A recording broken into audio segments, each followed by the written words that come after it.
Welcome class first year to your next lecture of physics. और अभी क्योंकि हमने चैप्टर नंबर 9 कंटिन्यू किया हुआ है और इसके छोटे छोटे 2 टॉपिक्स थे, लेकिन मैंने यही सोचा कि हमें वीडियोस अलग अलग ही बनानी चाहिए। छोटी छोटी वीडियोस होंगी छोटे टॉपिक्स की और लेंथी वीडियोस जो होंगी वो लंबे टॉपिक्स की होंगी। तो अब जल्दी जल्दी से आ जाते हैं हमारे नेक्स्ट टॉपिक की तरफ, that is interference of light.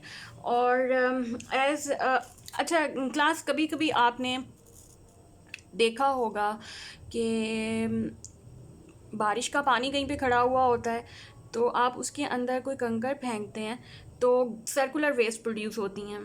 Mechanical waves वो होती हैं, सर्कुलर वेव्स प्रोड्यूस होती हैं।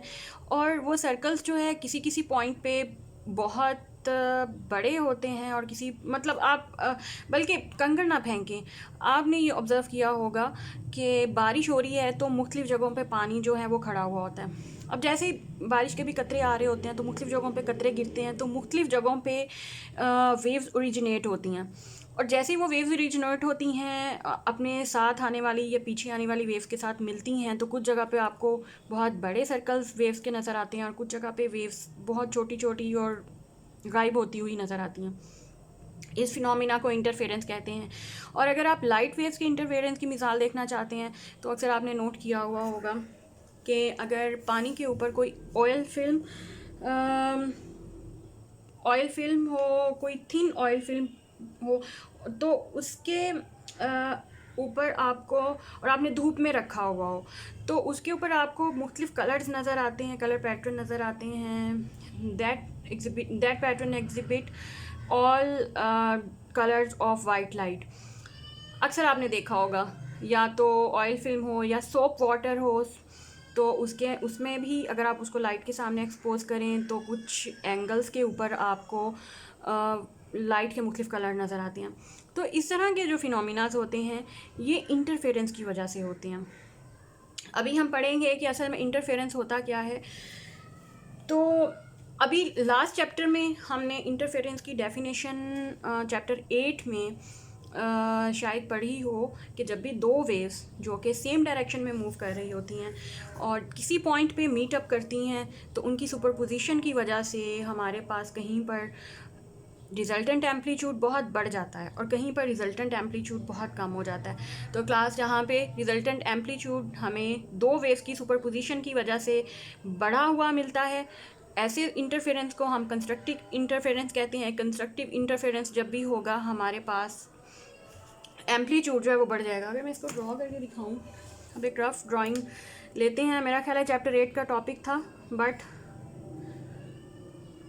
अगर इस तरह से वेव ट्रेवल्स कर रही हैं, वेव 1 और वेव 2, तो अगर हम इनका रिजल्टेंट लें, ये सुपरपोज हों कहीं किसी अपने पाथ में, ये सुपरपोज हों, तो यहाँ पे अगर आपके पास जहाँ पे क्रेस्ट से मिलेगा और ट्रफ से मिलेगा, तो उन पॉइंट्स पे हमें एक लार्जर एम्पलीट्यूड की वेव मिलेगी।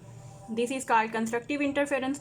और कुछ ऐसे पॉइंट्स होंगे, अब ये क्योंकि कंस्ट्रक्टिव की वजह से है, मैं यहाँ पे लिख देती हूँ, कंस्ट्रक्टिव इंटरफेरेंस की वजह से हमें amplitude y resultant y1 plus y2। For example अगर इसका एम्पलीट्यूड y1 है, इसका y2 है, तो इन दोनों को मिला के हमारे पास टोटल y, कंस्ट्रक्टिव इंटरफेरेंस में एम्पलीट्यूड हमेशा हमें रिजल्टेंट एम्पलीट्यूड बड़ा मिलता है या बढ़ जाता है। अच्छा, अब किसी पॉइंट, ज़रूरी तो नहीं सब पे कंस्ट्रक्टिव इंटरफेरेंस ही होगा, कुछ ऐसे पॉइंट्स भी होंगे जहाँ पर क्रस्ट ट्रफ से मिलेगा, वहाँ पे हमें कोई भी रिजल्टेंट एम्पलीट्यूड नहीं मिलेगा। तो इसी तरह से सपोज़ हम यही कह सकते हैं कि इंटरफेरेंस के 2 टाइप्स होती हैं, एक कंस्ट्रक्टिव इंटरफेरेंस, और ये this all depend upon the path difference of the 2 waves.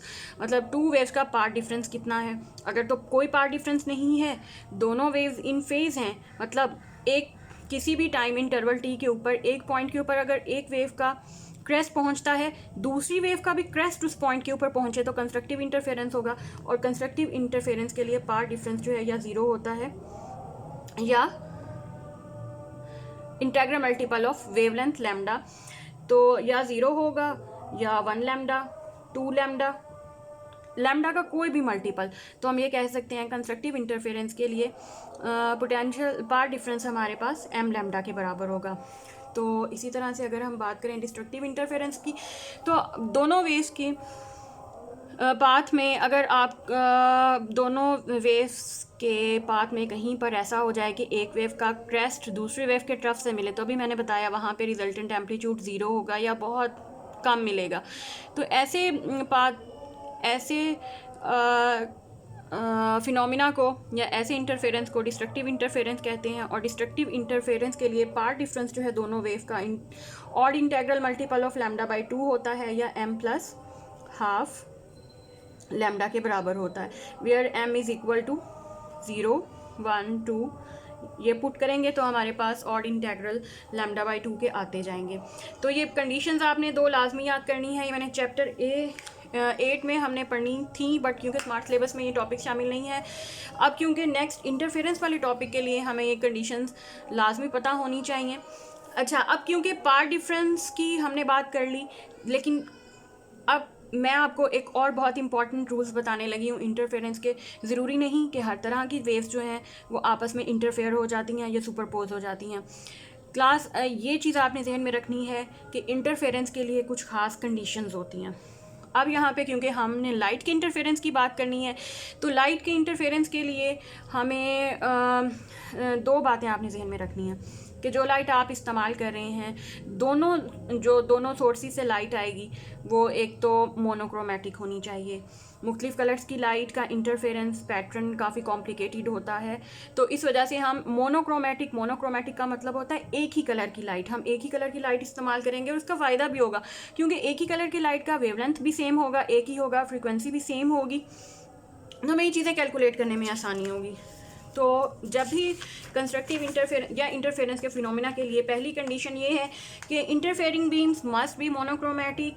Monochromatic का मतलब है कि सिंगल वेवलेंथ की होंगी और सिंगल फ्रीक्वेंसी की होंगी और उनको ऑब्जर्व करना आसान होगा, उनका पैटर्न ऑब्जर्व करना बहुत आसान होगा।